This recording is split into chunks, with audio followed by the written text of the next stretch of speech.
Hi, I'm Edward Musio, CEO of Group Harmonics, and I'm going to tell you why email starts fights. It happens all the time. It starts out as a simple bit of information, turns first into a discussion, then an argument. Finally, our inbox is full of emails back and forth, and no one knows what's going on. It's not an accident. In the late 1960s, a man named Dr. Albert Mehrabian did a study of how we communicate. He concluded there are 3 different areas of communication where information is passed on. The first is words. These are the words we use. The second is tone, or the sound of our voice. And the third is visual cues like how our face looks and how we're moving our body.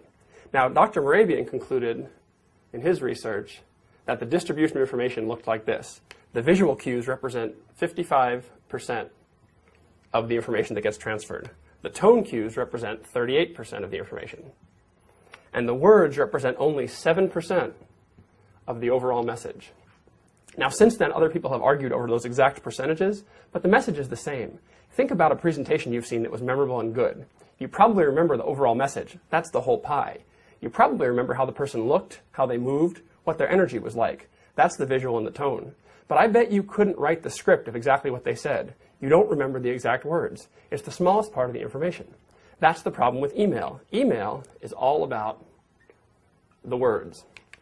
Let's say I sent you this email. The words are, I didn't say you have an attitude problem. What exactly do I mean? Is it I didn't say you have an attitude problem? Somebody else said it. Is it I didn't say you have an attitude problem? I meant your coworker.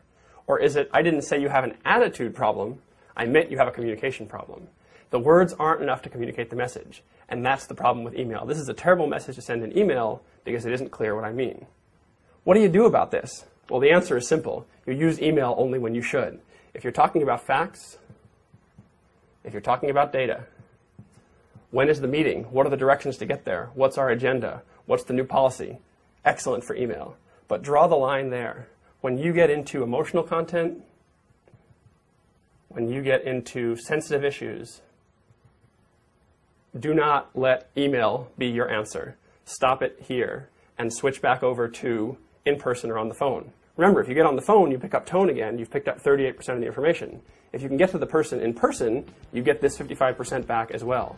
Don't make the mistake of using only 7% of the information, only the email, to solve a complex issue. It won't work, and your email will start a fight.